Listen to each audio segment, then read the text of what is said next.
കണ്ണീർ ഭൂമിയായി വയനാട് മാറിയിരിക്കുകയാണ്. Goodness news സംഘവും ഇപ്പോൾ വയനാട് ദുരന്തഭൂമിയിൽ എത്തിയിരിക്കുകയാണ്. ദുരന്തഭൂമിയിലെ കാഴ്ചകളെ പോലെ തന്നെ വളരെ നീറുന്ന കാഴ്ചകളാണ് ഇപ്പോൾ അവിടുത്തെ ദുരിതാശ്വാസ ക്യാമ്പുകളിൽ നിന്നും കാണാൻ സാധിക്കുന്നത്. കണ്ണീരോടെയാണ് ജനങ്ങളെല്ലാം പ്രതികരിക്കുന്നത്. ഗുഡ്നസ് ന്യൂസ് സംഘത്തിൽ ഫാദർ ജോൺസൺ തേക്കടിലച്ഛനുണ്ട്. നമുക്ക് അച്ഛനിലേക്ക് പോവാം. അച്ഛാ, ഇപ്പോൾ ഏത് ക്യാമ്പിലാണ് എത്തിയിരിക്കുന്നത്? അവിടുത്തെ അവസ്ഥ ഇപ്പോൾ എന്താണ്? വയനാട് ജില്ലയിൽ മേപ്പാടി എന്ന് പറയുന്ന സ്ഥലത്ത് സെന്റ് ജോസഫ് AUP സ്കൂളിലാണ് ഞങ്ങളിപ്പോൾ ഉള്ളത്. 250 പേരാണ് ഇപ്പോൾ ഇവിടെയുള്ള ഈ ക്യാമ്പിലുള്ളത്, ഈ സ്കൂളിൽ. ഇതിന് തൊട്ടപ്പുറത്ത് സിസ്റ്റേഴ്സിന്റെ കോൺവെന്റും അതുപോലെ തന്നെ മറ്റ് ഓഡിറ്റോറിയം ഒക്കെ ഇതിനുവേണ്ടി തുറന്നു കൊടുത്തിട്ടുണ്ട്.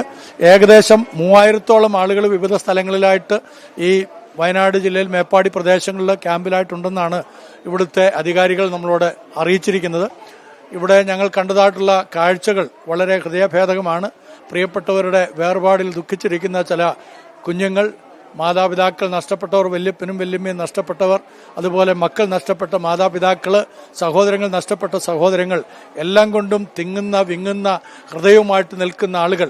അതിനേക്കാൾ അപ്പുറമായിട്ട് അവർക്ക് ഈ ലോകത്തിൽ മുകളിലോട്ട് നോക്കിയാൽ ആകാശവും താഴെ നോക്കിയാൽ ഭൂമി എന്നുള്ള ആ രീതിയിലേക്ക് അവരെല്ലാം എത്തിയിരിക്കുകയാണ്. അവരുടെ അനുഭവങ്ങൾ പലതും പങ്കുവെച്ച് കേട്ടപ്പോൾ നമ്മുടെ ഹൃദയവും വളരെയധികം പിടയ്ക്കുകയായിരുന്നു.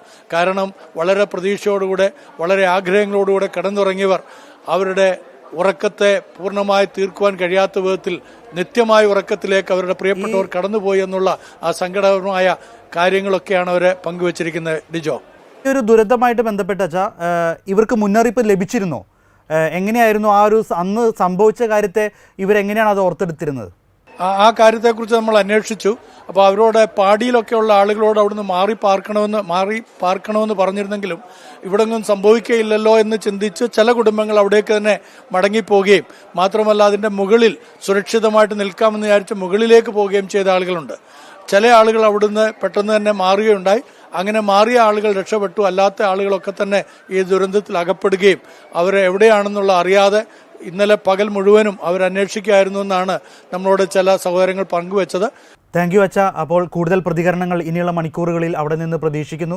ഗുഡ്നസ് ന്യൂസ് സംഘമാണ് ഇപ്പോൾ മേപ്പാടിയിലെ ദുരിതാശ്വാസ ക്യാമ്പിൽ നിന്നും നമുക്കിപ്പോൾ റിപ്പോർട്ടുകൾ നൽകിക്കൊണ്ടിരിക്കുന്നത്. ദുരിതഭൂമിയിൽ നിന്നും ഓരോ നിമിഷവും ദുരിതഭൂമിയിൽ നിന്നും ദുരിതാശ്വാസ ക്യാമ്പിൽ നിന്നെല്ലാം കണ്ണീരിൽ കുതിർന്ന ഓരോ വാർത്തകളാണ് നമ്മൾ കേട്ടുകൊണ്ടിരിക്കുന്നത്. ഇനി അടുത്ത മണിക്കൂറുകളിൽ നിമിഷങ്ങളിലൊക്കെ ഏതെല്ലാം തരത്തിലുള്ള വാർത്തകൾ കേൾക്കാനിരിക്കുന്നു എന്ന കാര്യത്തിലും നമ്മുടെയൊക്കെ ഹൃദയം വളരെ വേദനിച്ചിരിക്കുകയാണ്. ഈ നിമിഷം കേരളം മുഴുവൻ കരയുന്നു, ദുഃഖാചരണം നടത്തുന്നു ഈ ഒരു ദിവസവും ഈ ദിവസങ്ങളിലെല്ലാം. അതുകൊണ്ട് തന്നെ ഈ ഒരു ദുരന്തഭൂമിയിലേക്ക് കൈത്താങ്ങായി ഡിവൈൻ ധ്യാന കേന്ദ്രവും ഒപ്പം ഗുഡ്നസ് TVയും കൂടി കൈ കോർക്കുകയാണ്.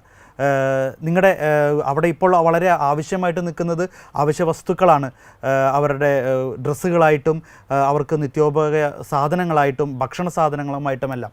അതുകൊണ്ട് ഡിവൈൻ ധ്യാന കേന്ദ്രം ഗുഡ്നസ് TVയോടൊപ്പം അവിടേക്ക് ഈ ഒരു ദുരിതഭൂമിയിലേക്ക് ദുരിതാശ്വാസ ക്യാമ്പുകളിലേക്ക് സഹായഹസ്തം എത്തിക്കുകയാണ്. നിങ്ങൾക്ക് താല്പര്യമുള്ളവർക്ക് കേരളത്തിന് എവിടെയായാലും നിങ്ങൾക്ക് ഈ വസ്തുക്കൾ ഞങ്ങൾക്ക് എത്തിക്കാൻ സാധിക്കും. പുതിയ ഡ്രസ്സുകളും വസ്തുക്കളും അവർക്ക് ഉപയോഗിക്കാവുന്ന ഡ്രസ്സ് അതോടൊപ്പം തന്നെ മറ്റു വസ്തുക്കൾ, ഇതൊക്കെയാണ് ഇപ്പോൾ വീടും ഒന്നുമില്ലാതെ നഷ്ടപ്പെട്ട് കഴിയുന്ന ദുരിതാശ്വാസ ക്യാമ്പിൽ ഉള്ളവർക്ക് ഏറ്റവും അത്യാവശ്യമായിട്ട് വേണ്ടത്. അപ്പോൾ അത് ഉടനെ തന്നെ എത്തിക്കാൻ ഡിവൈൻ ധ്യാന കേന്ദ്രം ഗുഡ്നസ് TVയും കൂടി കൈകോർക്കുകയാണ്. നിങ്ങളുടെ സംഭാവനകളും വസ്തുക്കളായിട്ട് അവശ്യ വസ്തുക്കളായിട്ടുള്ള സംഭാവനകൾ പ്രതീക്ഷിക്കുകയാണ്. താഴെ കാണുന്ന നമ്പറിലേക്ക് കൂടുതൽ വിവരങ്ങൾക്കായിട്ട് നിങ്ങൾക്ക് വിളിക്കാം.